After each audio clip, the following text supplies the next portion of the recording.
Welcome to Spotlight. Western European countries, including the continent's powerhouses, Germany, France, and the UK, have been facing mass protests and strikes against a host of economic problems over the past year.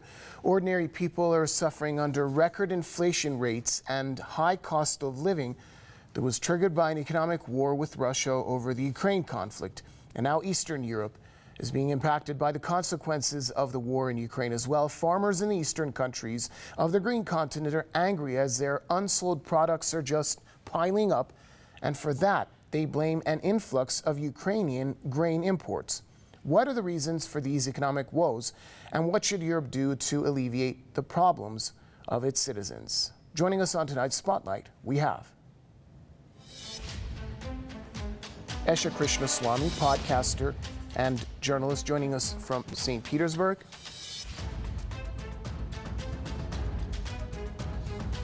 And political economy researcher and analyst Clive Menzies joining us from the British capital, London. Welcome to the program, to the both of you. Let's start off with Ms. Krishnaswamy. Why do the inflation numbers keep climbing and climbing in the Eurozone? The high inflation and rising interest rates have already led to a spike in business closures across the 27-nation EU. Well, I mean, that is the purpose of the Eurozone, is to take monetary policy away from the national governments and put it in a central authority. And obviously, for the lack of better reason, the inflation is rising because none of these national governments have the power to control and set prices for a whole host of things that are within the European carbon market. So that's kind of why. But of course, there's the other issue of gas prices rising and the Europe not having an alternative from what they used to do was import from Russia. So it's a two-pronged problem, and it's unlikely to have drastic solutions given the current framework of the European Union. All right, Clive Menzies in London. Let's talk about Europe's largest economy, Germany. There have been numerous strikes across the board. Germany's rail transport, as we speak, is at a standstill, with workers going on strike nationwide to demand higher wages. That's the latest in industrial action in Germany as the cost of living crisis there is biting. The German economy also experienced a period of stagnation, rounding up last year. Are Germany's troubles putting a mark on the record inflation across the Eurozone? Good evening. Well, I think this is a much bigger issue than just what's happening in Germany. It's happening globally in those economies where the money supply has been expanded and expanded and expanded ever since 2008. Inflation is structural. Yes, there are contributory factors such as the EU shooting itself in the foot by imposing sanctions on Russia, but they're marginal. The wholesale gas prices are actually much lower than reflected at the petrol pumps in the UK, for example. So yes, that is a contributory factor, but the primary driver of this is money supply, and we predicted hyperinflation in 2015. We saw the trajectory of where we are going. Last July, Andrew Bailey, the patsy at the Bank of England, announced that they were going to keep inflation for 2% per annum. That was a ludicrous claim then. It's even more ludicrous today, because we're in the position of rampant inflation. If you look at previous cycles, this is where plunder takes place. So under the cover of inflation, there are all sorts of scams going on where you're paying a hell of a lot more. Farmers are being paid less for their produce, and yet food prices are going up. The official figures mean nothing. This is plunder. And the reason that we have strikes is that people are beginning to wake up to the way they're being abused. They imagine that by striking they're going to solve this. They're not. Basically, they have to recognize that this structure is criminal and it's abusing and plundering their resources and energy. Sure, Ms. Krishnaswamy, the discontent with the economic situation is evident all over Europe. Workers from different sectors in the UK have been staging strikes over the past year, causing disruptions to public services. The workers there Of course, they want better pay to cope with inflation, which remains at record highs. There's also the massive demonstrations in France against the poor working conditions and against the unpopular pension reforms, which by many accounts are being called flat-out austerity measures. Unpack for us the trouble that the major European economies are going through right now. Well, I mean, it is definitely, it is the crisis of, it is a sovereign debt crisis, and it is also the fact that they're not growing and they're stagnating. So their economies are designed to have constant growth, and in order for them to have constant growth, they need to keep having new industries. But in the past 5 to 10 years, most of these European Union countries have not been able to sustain new industries. So, because their economic model depends on constant growth and they have been unable to deliver that, it tends to hit the bottom of the population, people with the least power. And that's where the austerity measures hit too, the hardest. And that is kind of the belt tightening part of the economy. And unfortunately, until they redesign the economy to be less dependent on constant growth, or perhaps have a more diversified economy, it is unlikely to change given this trajectory. Clive Menzies, are we looking at the threat of a full-blown recession in Europe? If the freefall continues, will the ECB, the European Central Bank, be under pressure to act? Well, I think we're heading into a significant economic crisis which goes way beyond recession. I think we're talking more like depression, unless we, as your other guest suggested, decide to reorganize the way in which we operate. I mean, in addition to the plunder through inflation of the money supply, we've also seen the COVID scam, the amount of money being poured into Ukraine, which is more or less a criminal state. The arms are being resold. A lot of the contracts are being scammed or scalped for the benefit of those people running Ukraine. And then, of course, we have the green agenda, which is imposing taxes and charges on people that are wholly unjustified because the science doesn't stand up. But in terms of how we deal with this is all driven by our current structure, which is framed by money. We look at everything through the medium of money. And we may not have time to go into it now, but where the value actually is, what is valuable to humans are their needs and capacities and the links between them. And that's what these companies like Amazon, Apple, Google, Facebook, all of these companies are making huge amounts of money out of that data. What we need is a different way of organizing ourselves, our relationships and our transactions using data in an open source distributed way, rather than relying on these criminal institutions which just harvest all the wealth we create, and it goes to the very few at the top. And the middle classes are probably the least in the position to recognize the abuse that they're being subjected to, whereas those further down the social order very much know how they're being abused. And it's about time that those people who think they're relatively well off realize that this system is actually leading them into an economic disaster. Ms. Krishnaswamy, do you think that Europe blindly followed the U.S. in its response to Russia? Many would say that America took the steering wheel and Europe just followed suit without really anticipating the damage following the sanctions on Russia, which we're seeing now, have resulted in unbearable high energy, production, transportation, and rental costs. In terms of Europe, I think it's safe to say that the sanctions have already backfired. Well, it's more that Europe, since the end of the Western Europe, since the end of World War II, has not actually been sovereign. This was the entire plan with the Marshall Plan and the setup of the Bretton Woods Institute.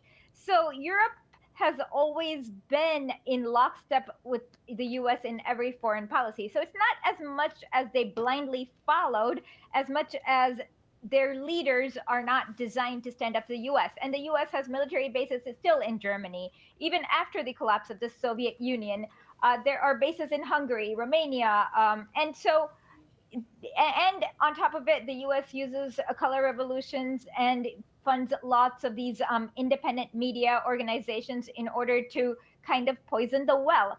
So they are they are there as designed, and so I wouldn't say that they're blindly following. They're just not able to realize their interests and the interests of their people and um, stop with their collusion with U.S. foreign policy, which they've done almost every single day since the Second World War. So I'm going to stay with you, Ms. Krishnaswamy. There's another variable added here to the equation. Poland, Hungary, Slovakia, most recently Bulgaria, they've introduced temporary bans on Ukrainian grain imports and other agricultural products to protect their markets from an influx of cheaper Ukrainian supply. Now, that decision came after a slump in prices triggered protests from local farmers. The EU has been pressed here.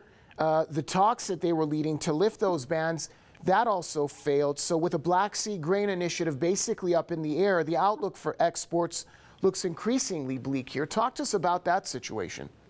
Well, Slovakia also cited that there was a dangerous pesticide within the grains that when they had an examination of the grains, they found that there was a dangerous level of pesticide that is not legal in Slovakia, and that's why they claim to have halted the imports.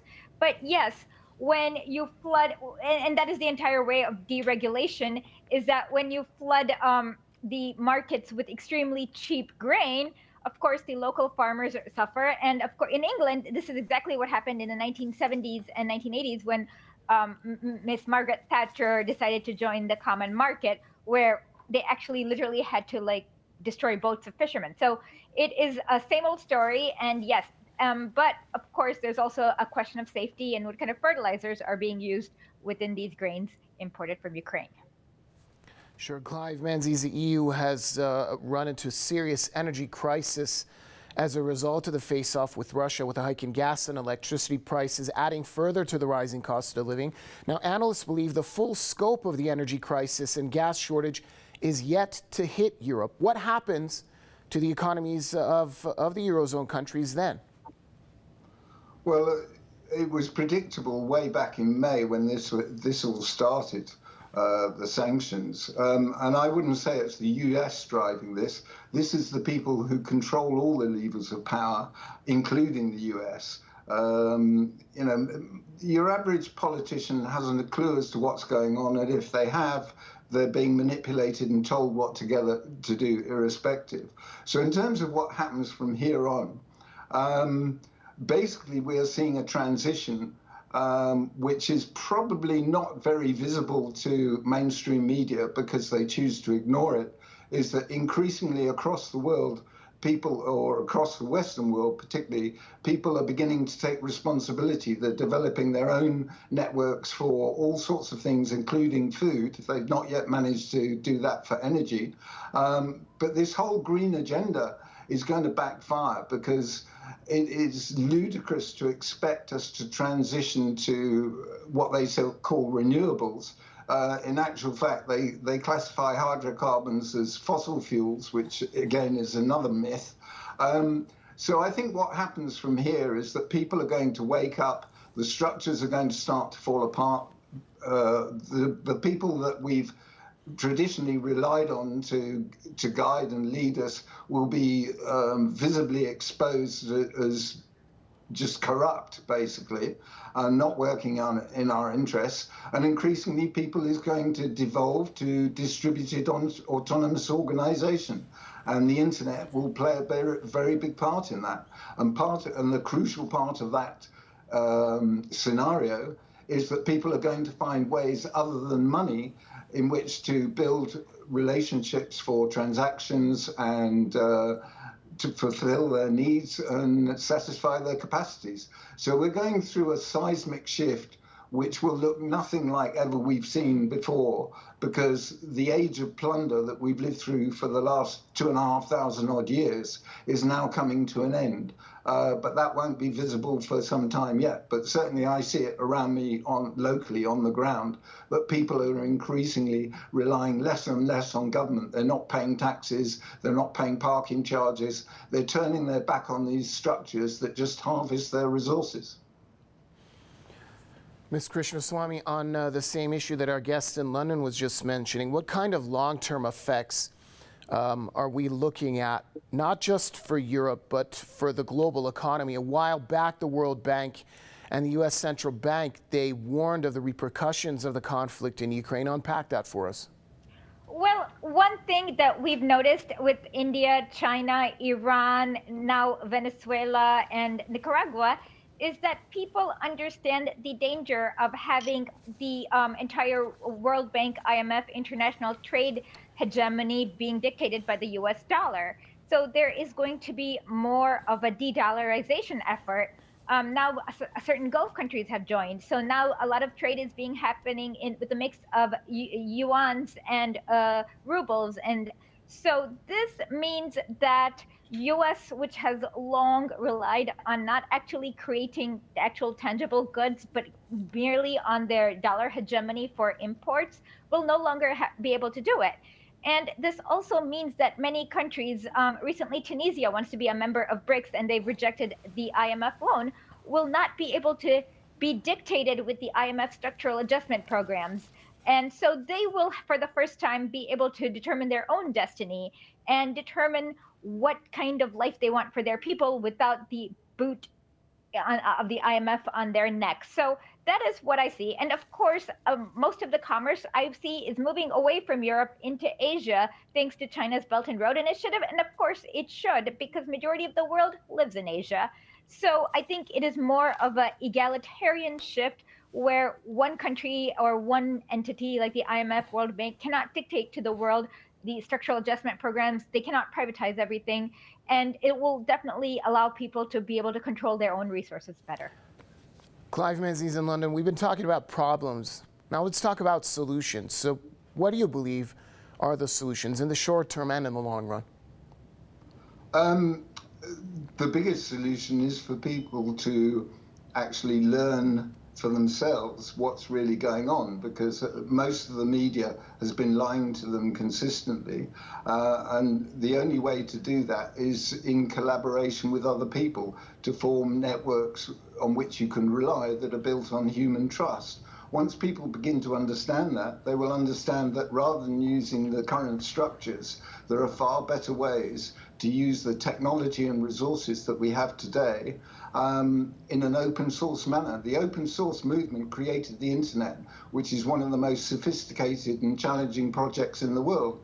And your smartphone and all the technology you use, most of that has come from open source distributed organization. And that is the way the economy will grow. And that is the solution for people to realize that they cannot abdicate responsibility morally or financially or in any other way to these institutions, because they're there to serve the structure, they're not to serve the people. And when people realize that and take responsibility for themselves and each other and learn how the world really works, as opposed to the cartoon caricature that we see on mainstream media most of the time, once they realize that, then all of these structures and those that don't actually subscribe to reality will wither on the vine. People won't be interested because the things that will work will be self-organizing and very effective, a bit like the internet. The fact that the internet has been colonized by these behemoths is only because of the existence of money. Once we create open source data, then money will have no value. We look at everything through the value of money at the moment, and money bears no relationship to what we, men, women, of all ages, need. And that's what we have the capacity to do, to have the data available to us to satisfy each other's needs and capacities and to form trusted relationships with people anywhere in the world. I've been doing this in terms of our research for the last 12 years. And it's the other people who have contributed to my understanding. This is not my own original work. This is many, many people working on this, and it's taking shape. Let's get a final word in from our guest in St. Petersburg, Ms. Krishnaswamy. We've been talking about all the difficulties that European economies are facing right now. Let's talk about solutions as well. What are the solutions, in your opinion, in the short term and also in the long run? Definitely, for the European Union, the biggest problem is the euro. It's like a one-way track to austerity, deregulation, it takes away the democracy and the voice of the people for a central authority. So until and unless there's a radical shift in the structure of the European Union, it's unlikely to change. So it's incumbent upon the people to look at their countries and figure out a way to get their national governments not to hand over their monetary sovereignty. And it's a one-way track. Once you get on the EU zone, you cannot go back to the lira, you cannot go back to the drachma. You're just stuck, and you have to impose their austerities, and that's going to lead to more and more poverty and more crises that are going to come more frequently. So until and unless they have a radical change in the European Union structure, it's just going to continue on this one-way track. All right, thanks a lot. Podcaster and journalist Esha Krishnaswamy joining us from St. Petersburg, and also thanks to political economy research and analyst Clive Menzies joining us from the British capital, London. And thanks to you, our viewers, for staying with us on tonight's Spotlight. It's good night for now, and see you next time.